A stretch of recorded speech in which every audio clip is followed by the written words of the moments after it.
Deux victoires françaises au tournoi d'Anvers. Hier soir, Jo-Wilfried Tsonga a battu l'Argentin Pella.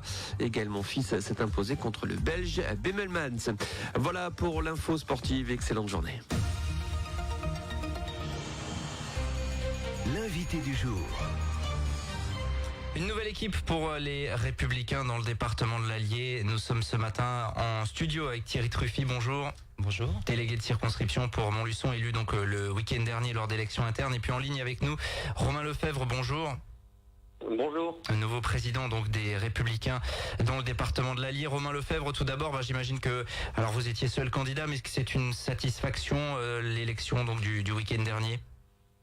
Oui, écoutez, quand on est élu, c'est toujours une satisfaction puisque ça va permettre de pouvoir mettre en exergue tout ce qu'on a, tout ce que nous avons promis au moment de la campagne. Donc oui, forcément, c'est une satisfaction. Oui, Thierry Truffy, vous étiez aussi seul candidat sur la circonscription de Montluçon. Qu'est-ce qui vous a poussé finalement à vous présenter? Alors moi, au départ, j'ai été nommé trésorier en 2015 et j'ai été élu conseiller national en janvier 2016. Quand Romain m'a fait part de son désir de se présenter à la présidence, je lui ai dit écoute, moi je vais récupérer la circonscription parce que je suis souvent sur Montluçon et puis on a l'habitude de travailler ensemble. Avec Romain, ça fait 9 ans qu'on se connaît, donc je me suis naturellement présenté au délégué de la circonscription de Montluçon. D'accord, satisfaction bien évidemment de pouvoir désormais travailler ensemble notamment. Oui, on travaillait déjà ensemble, donc pour nous ça va pas beaucoup changer. Disons que les rôles ont changé puisque en devenant président et puis moi délégué, on est tous les deux au bureau politique. On y était déjà en tant que trésorier et délégué de circonscription. Voilà, c'est juste les rôles qui vont changer. Après, il y a une nouvelle équipe, surtout des nouveaux délégués sur Vichy et sur Moulins. Il va y avoir un nouveau trésorier puisque j'ai démissionné de mon poste de trésorier pour me consacrer entièrement à mon poste de délégué. Et donc, on attend que Paris nomme un nouveau trésorier. En attendant, je vais continuer la trésorerie parce que je voudrais pas qu'elle soit abandonnée pendant 2 ou 3 mois le temps que ça se fasse. Et puis voilà. Romain Lefebvre, vous aviez fait de votre credo de campagne ce terme-là avec la volonté de redonner la fédération aux militants. C'est ce à quoi vous allez vous attacher là dans les prochaines semaines? Oui, c'est indispensable. À un moment donné, nous avons cette base, ce socle ce socle d'adhérents dans la circonscription, dans la fédération de Montluçon. Donc c'est extrêmement important de pouvoir leur donner la parole et de savoir ce que véritablement ils comptent faire de la fédération. Nous, on est là pour effectivement parler stratégie, mettre en place les consignes du national. Mais sur le point de vue animation de la fédération, il faut qu'on s'appuie sur nos adhérents. Donc mon créneau de campagne était effectivement redonner la fédération aux militants. Et dans le mois de novembre, je vais réunir un comité départemental, puisque chaque comité de circonscription forme le comité départemental. Et via ce comité départemental, je vais lancer une grande consultation auprès de l'ensemble des adhérents de la fédération pour savoir concrètement qu'est-ce qu'ils veulent faire concernant l'animation dans la fédération. Alors vous héritez d'un gros chantier parce que c'est vrai qu'il y a un gros renouvellement. Les figures du parti dans le département sont un petit peu en recul. Claude Malhuret avait quitté le mouvement pour le mouvement Agir. On sait que Daniel Dugléry a passé la main sur la ville de Montluçon, qu'il prend du recul petit à petit. Romain Lefebvre, c'est un gros défi quand même là pour cette fédération de l'Allier. Alors c'est un gros défi, mais c'est ce que je disais à mes soutiens. À un moment donné, soit on se regarde dans les yeux et on n'agit pas, soit on intervient, on prend ses responsabilités et on y va. C'est pour ça que dès le début d'année, puis je suis passé sur votre antenne en début d'année 2018 pour envisager une éventuelle candidature de ma part. J'ai été consulter ensuite l'ensemble des élus, l'ensemble des militants, et puis nous sommes arrivés à ce que j'appelle une candidature de consensus. Donc quelque part, derrière, on sent qu'il y a une motivation, il y a une dynamique, et c'est surtout ça qui est important. On a aujourd'hui des gens qui sont disponibles, qui sont motivés, qui sont volontaires pour pouvoir redresser et reconstruire les Républicains dans l'Allier. Et c'est tout ce qui m'importe. Avec un rajeunissement quand même assez net. Oui, complètement, un rajeunissement aussi, ça fait partie. Vous voyez Daniel Dugléry qui était vice-président des Républicains, donc aujourd'hui qui a passé le témoin à la mairie de Montluçon. Vous avez Claude Malhuret donc qui est parti à Agir et qui devrait en terminer par là.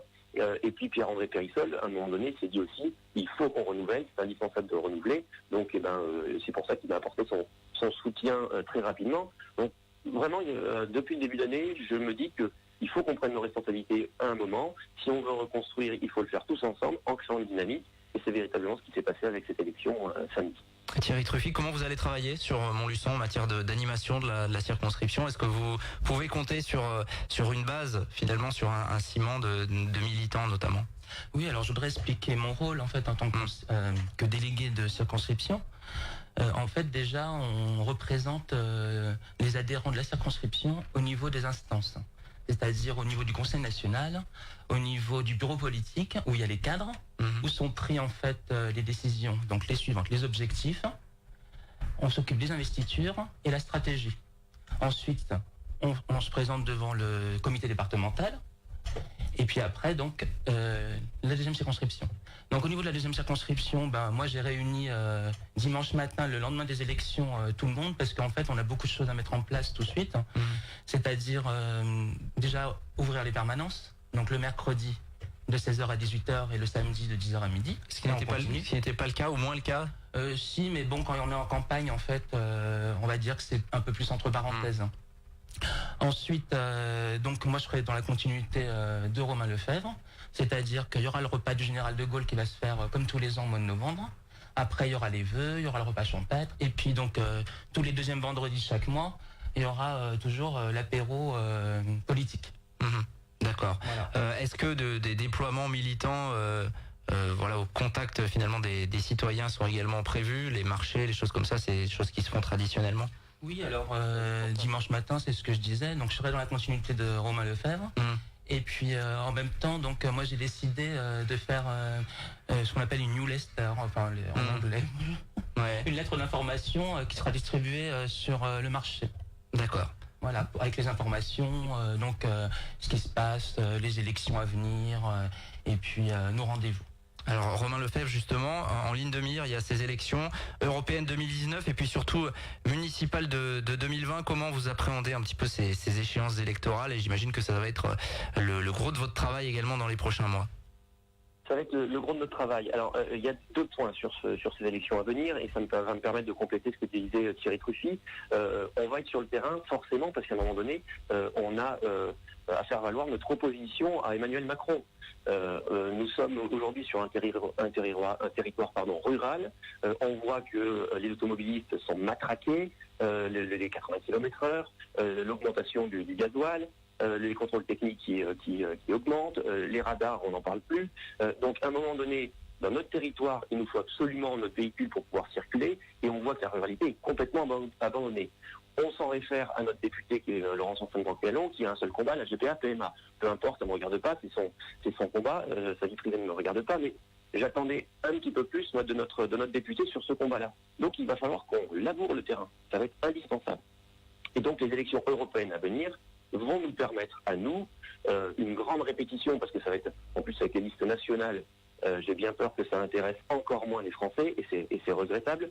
Donc demain, il va falloir que nous allions faire beaucoup de pédagogie pour attirer, parce que c'est le rôle aussi d'un parti politique, qui est d'attirer un grand nombre de Français aux urnes, mais ça va nous permettre aussi, nous, qui avons ce maillage territorial, parce que c'est notre force, ce que n'a pas En Marche, par exemple, c'est notre force d'avoir ce maillage territorial, et ça va nous permettre d'être sur le terrain, avec des références sur les Comcom, sur les cantons, et tout ça, ça va nous permettre de diffuser nos propositions. Avant les élections européennes, la grande répétition, avant les municipales qui vont arriver très rapidement.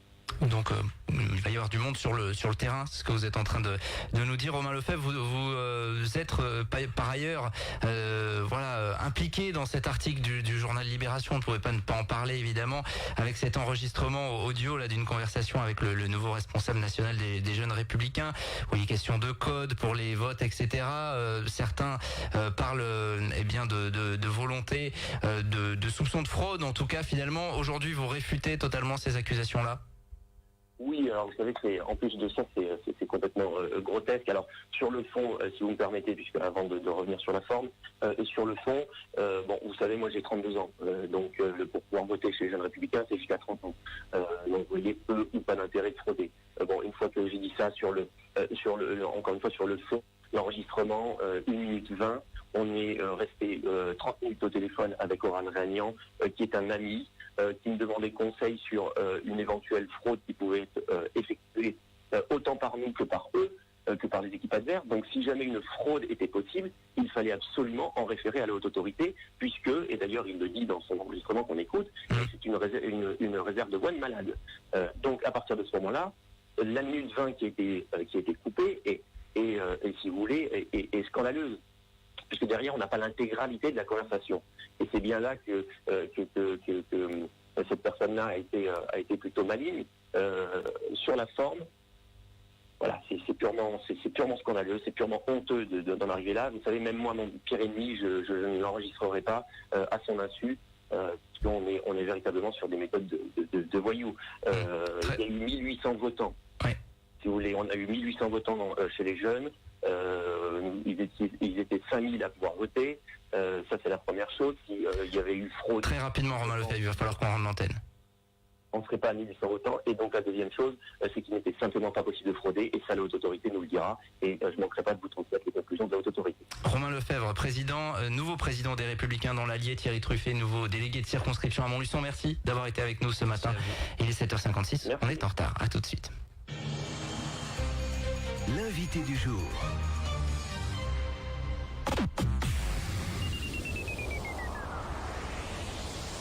Vous connaissez Store Story? Ce sont 10 jeunes enfermés dans un loft avec des caméras partout. Et... ah non, pardon, je confonds. Store Story, des vérandas de qualité, des portails sur mesure, des fenêtres et volets personnalisés. Et une production française, s'il vous plaît. Alors, s'enfermer, pourquoi pas, mais seulement dans une véranda Store Story. Et là, on pourrait y rester longtemps. Même dedans, on a l'impression d'être dehors. Store Story, 37 avenue John Kennedy à Montluçon. Plus d'infos sur store-story.com.